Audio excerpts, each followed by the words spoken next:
Grayson Wolfe was the kind of man who believed the world could be negotiated. Power, respect, even love it, was all leverage, and he had mastered the game. In downtown Chicago, his name carried weight. His empire was built on sealed contracts and broken rivals. But for all his charm and charisma, Grayson had never allowed anyone too close. Intimacy was messy. Control was clean. It was during one of those glittering rooftop parties, the kind where expensive laughter echoed over city lights, that Eli Carter made a move that would change everything. Eli, his closest friend and occasional rival, leaned in with a drink and a grin that knew too much. "You've built towers and crushed competition," Eli said, swirling his bourbon. "But I bet you wouldn't last 6 months married to someone who doesn't need your money, your name, or your attention." Grayson laughed. "You think I scare that easy? Think you like winning too much?" Eli replied. "But this time, you don't get to pick the game. And what's the prize? $1 million. 6 months of marriage. But you don't choose, I do." Grayson didn't hesitate. For him, risk was just another form of fuel. Deal. Her name was Savannah Cole, a public school art teacher with a quiet confidence and zero interest in corporate royalty. Lived on the South Side, drove a rusted Honda, and spent Sundays painting with her students. Savannah didn't follow trends. She didn't flatter egos. And she had no idea she'd just been offered as a challenge to a man who had never truly been told no. When they met at a restaurant, Grayson had reserved months in advance. She arrived exactly on time, her posture calm, her eyes steady. "You're Grayson Wolfe," she said, sitting across from him without waiting for an invitation. "And you're Savannah," he replied, watching her closely. "I know why we're here. I know about the bet, the money, the time limit." I love it. Grayson raised an eyebrow, intrigued, but unfazed. "And you still came." Savannah gave a half shrug. Sometimes the best way to study a system is from the inside. He didn't expect that. He expected resistance, maybe even discomfort. But she wasn't afraid. She wasn't impressed. And in a world that bent easily to his will, Savannah stood like stone. That night, as he returned to his penthouse overlooking the skyline, Grayson felt something new. This wasn't just a challenge. It wasn't about money or ego anymore. Savannah had said yes, but not to lose. She had her own reasons, and for the first time in a long time, Grayson Wolfe wasn't sure he was in control. The marriage was civil, quiet and clinical. No flowers, no family, just paperwork, signatures, and a silence that said more than words ever could. Grayson stood beside Savannah in a courthouse hallway, half expecting her to change her mind. But she didn't flinch. She signed the documents with the same steady hands and cool expression she'd worn since day one. To her, it wasn't romance, it was calculus. They moved into his penthouse that evening, a place of glass, steel, and wealth carved into every detail. The ceilings were high, the floor silent, the windows open to the skyline. It was the kind of home designed to impress. Savannah didn't even blink. She walked through the grand space, slow but unimpressed, and stopped at the window that overlooked the city. 6 months, she said flatly, not a day more. Grayson stood behind her, arms crossed. "Get used to it," he said, more to himself than to her. But Savannah didn't come here to get used to anything. In the days that followed, Grayson did what he knew best. He tried to win.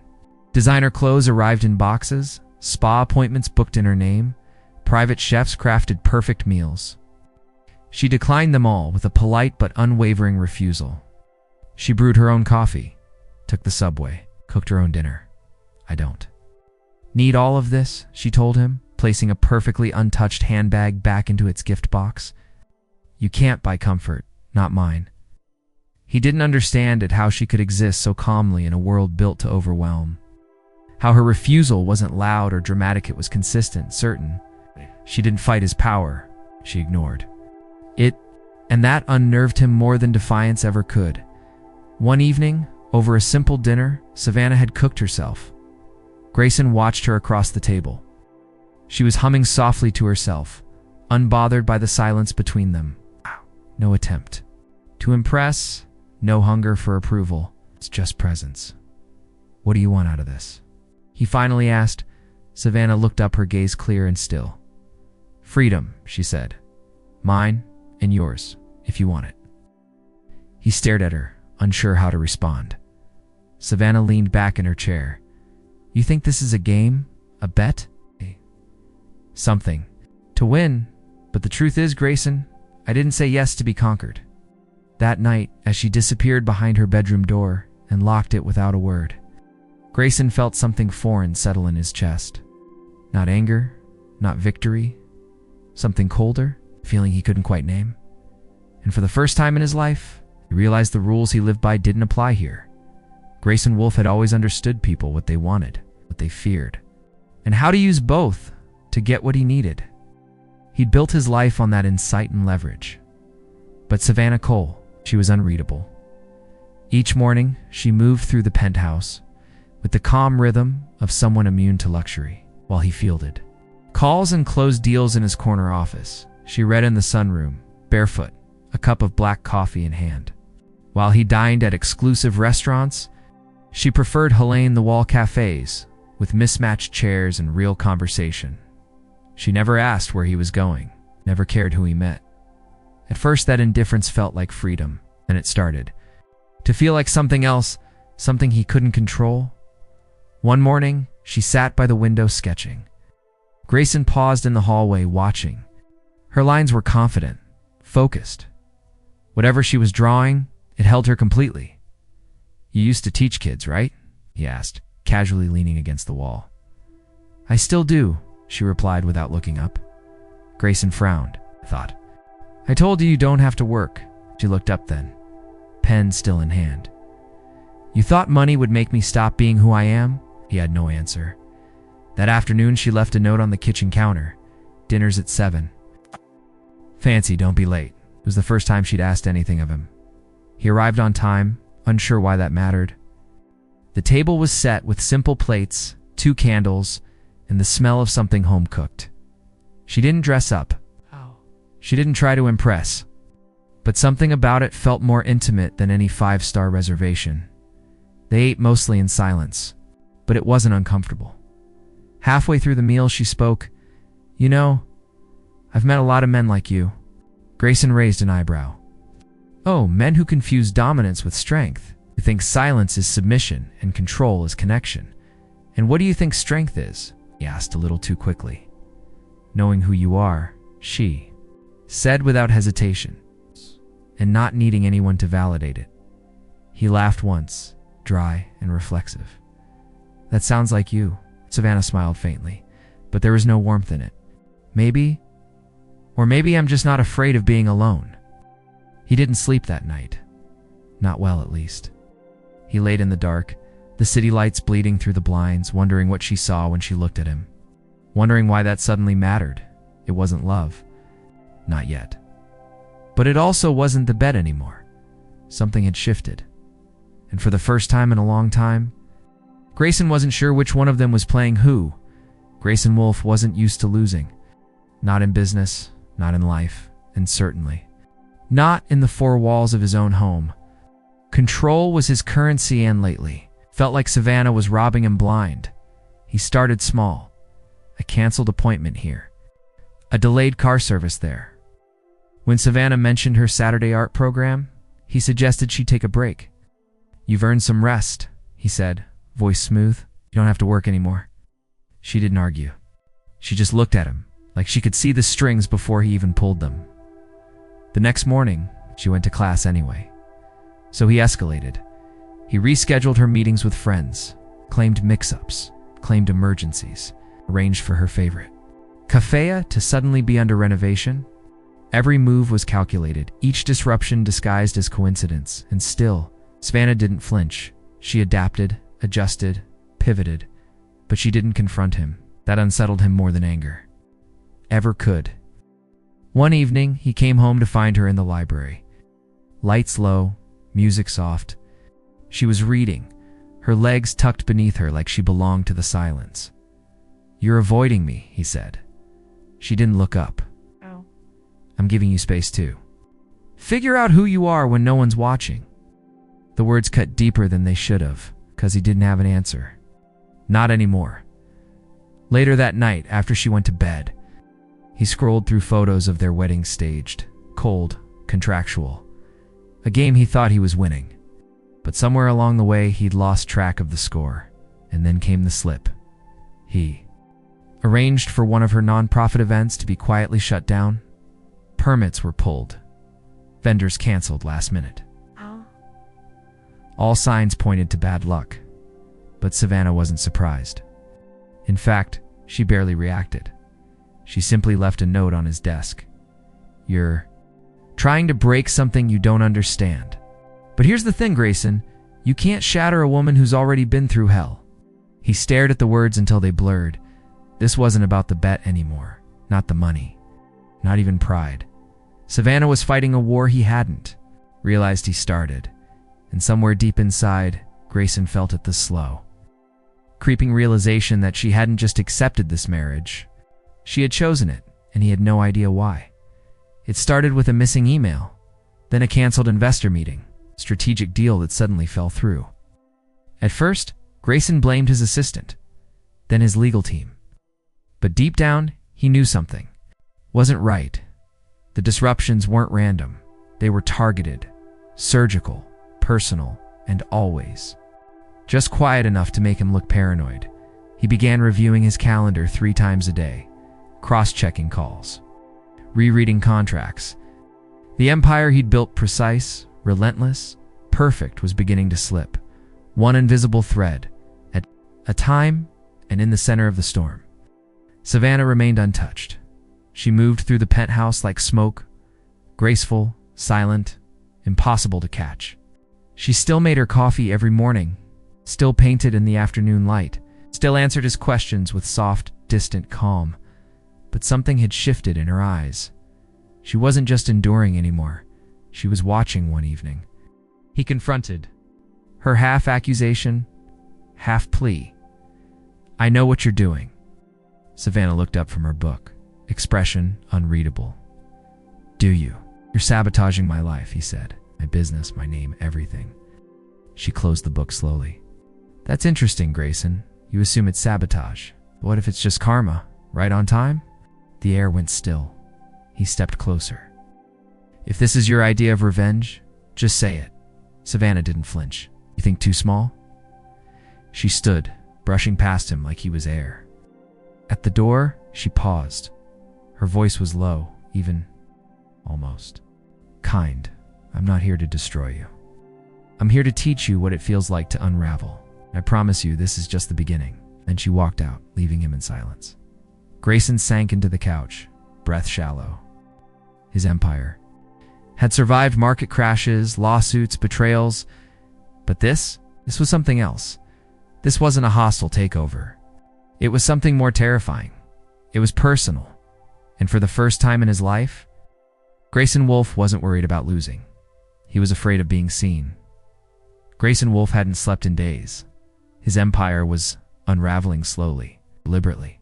Methodically, his deals fell apart at the seams. His reputation, once unshakable, began to draw whispers. And yet, there were no public blows, no headlines, just damage he couldn't trace. But the most haunting part? Savannah said nothing. She smiled politely at breakfast, right on the balcony as if the world wasn't catching fire. And each night, when she disappeared behind her bedroom door, she left him with a silence louder than rage. Until one night, she didn't go to bed. She waited for him in the living room. Framed by shadows and city lights, Grayson entered warily, sensing something in the air.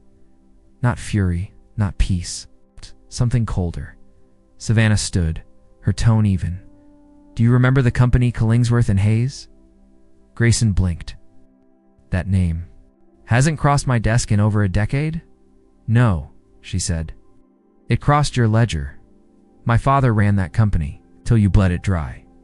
He froze. She stepped forward, her voice calm but hard-edged.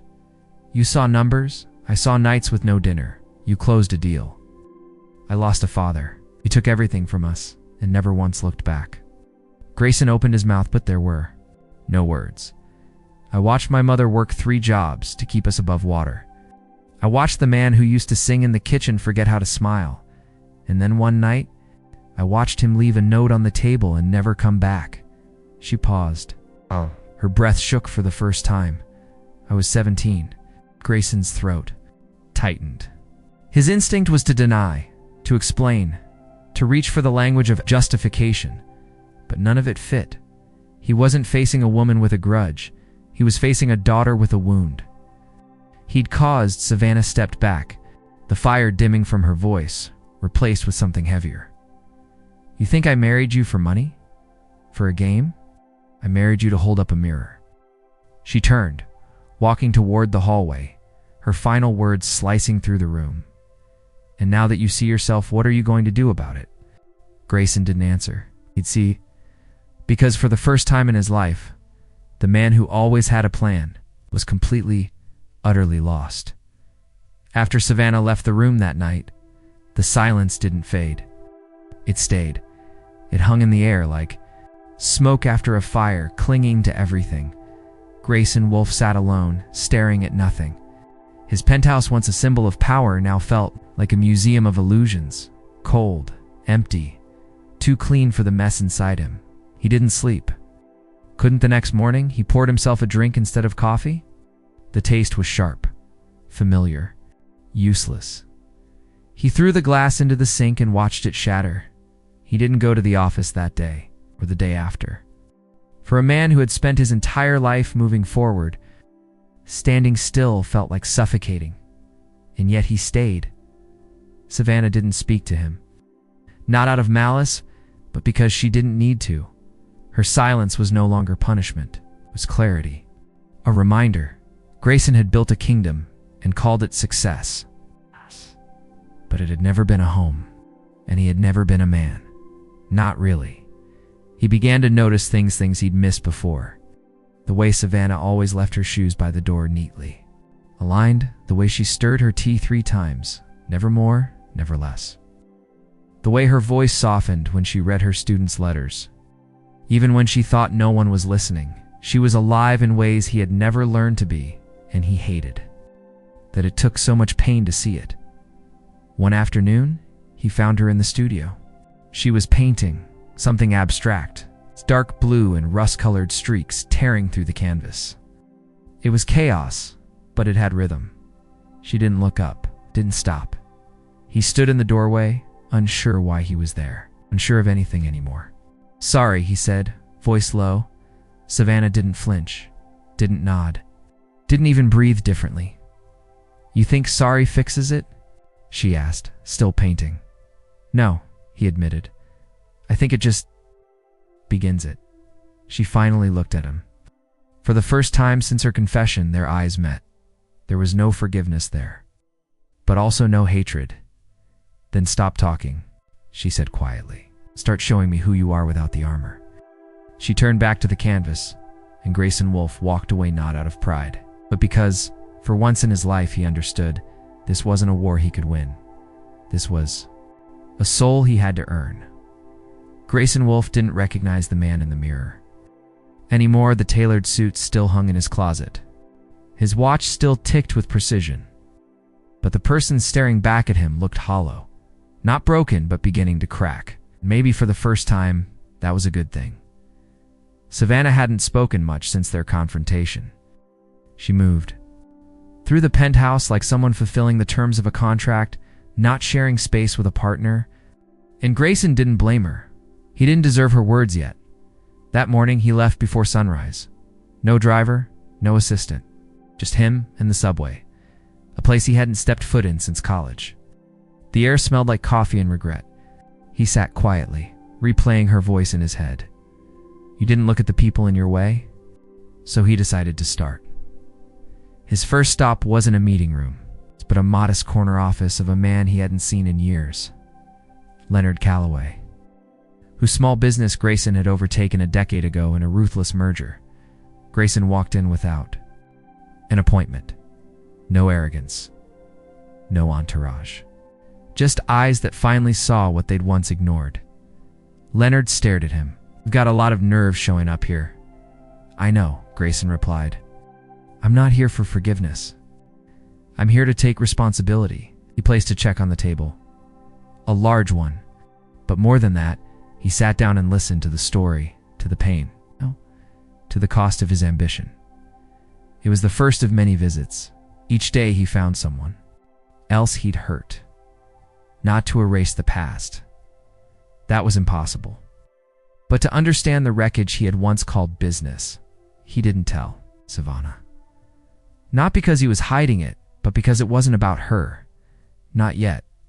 It had to be about him. First, 3 weeks passed. He came home one evening with tired eyes and no expectations. Savannah was on the balcony, her arms folded against the cold. He didn't say anything, just walked over, stood beside her. After a moment, she spoke. "You're different, Grayson." Glanced at her, surprised. "I don't know who I'm becoming," he said honestly. "But I know I don't want to be who I was." Savannah didn't answer right away. The city stretched before them, silent and alive. Finally, she nodded once, a small gesture. But enough. And for the first time, Grayson Wolfe didn't feel like a man trying to escape his past. He felt like a man finally walking toward something real. Savannah Cole had always believed strength came from holding the line, never letting anyone close enough to shift her center, especially not someone like Grayson Wolfe. For years, she'd carried grief like armor. Her father's absence, her mother's quiet suffering, the child she'd lost. These were scars no one saw but her. She never asked anyone to, especially not him. But something about the man in front of her had changed. It wasn't in his speeches. He gave none. It was in the quiet way he left her flowers without a note pennies. Her favorite, though she'd never told him. It was in the way he no longer tried to fix things, but chose instead to sit beside them as they were.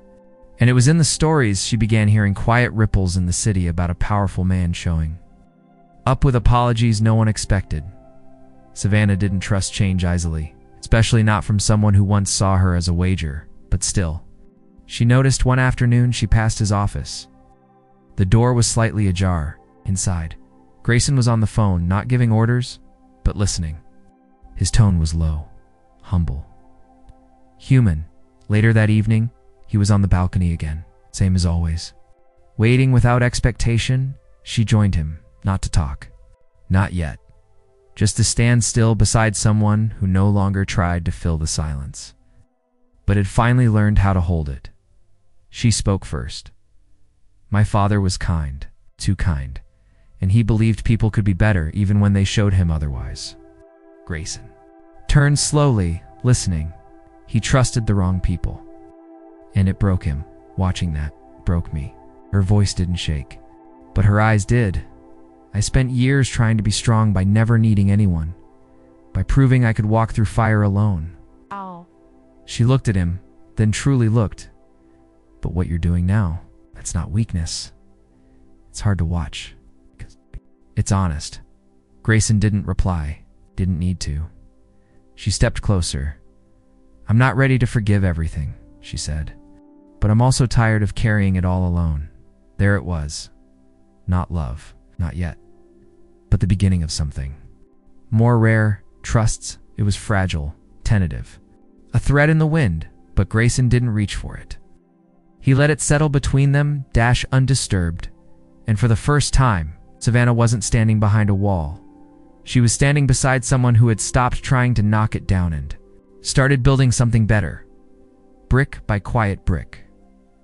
What began as a bet had become a mirror. What began as a contract had become a reckoning. And what once felt like punishment now felt like possibility. Grayson never asked Savannah to stay, not once. He knew that the man he used to be would have tried to negotiate love like a merger offering. More, expecting return, but not anymore. He had rebuilt the way he lived, brick by quiet brick. He still made her coffee every morning strong, no sugar. Still left the peonies on the table every Tuesday, never with a note. Still chose presents over promises. And Savannah? She didn't move out. She didn't say why. She just stayed. Not because she had forgotten, but because she had forgiven enough to let healing in one evening. They sat on the floor, watching the rain slide down the glass. The city buzzed below, a blur of red lights and late trains. Savannah leaned back, her voice softer than the storm outside. Do you ever think about the version of us that could have existed? If none of this had happened? Grayson shook his head gently. No, because I never would have been that version of me. Not without all of this. She nodded once, quietly. The silence between them was no longer distance. It was peace. A few weeks later, Savannah sat across from her doctor, one hand resting just below her ribs. She'd suspected it for days. The nausea, the quiet flutter of something not quite real yet, but also unmistakably alive. When the test confirmed it, she didn't cry. She didn't rush home. She simply walked. Through the park, past the cafe, letting the wind braid itself through her thoughts. Later that evening, Grayson was reading in the den when she stepped in, holding a small envelope. She placed it beside him. Open it. Inside, one black and white image, barely formed. A whisper of shape, heartbeat smaller than a breath. Grayson stared at it for a long moment. When he looked up, his voice was barely more than a whisper. You're pregnant? Savannah nodded. No dramatic declarations. No tears, just two people changed by pain. Now being given the chance to shape something new, Grayson stood, stepping toward her like the ground might give way beneath him. This time he said slowly, "There's no bet, no games. I want to do this right. It's with you, if you'll let me." Savannah placed a hand on his chest, over a heart he'd spent months learning how to feel again. "I'm not promising easy," she said, "but I'm not walking away." And that was it. No wedding bells, no grand finale. Just a man and a woman, stitched back together by truth, humility, and the quiet choice to try again. Because love, real love, doesn't come all at once. It arrives softly, like forgiveness, like morning light, like a second heartbeat beneath your skin.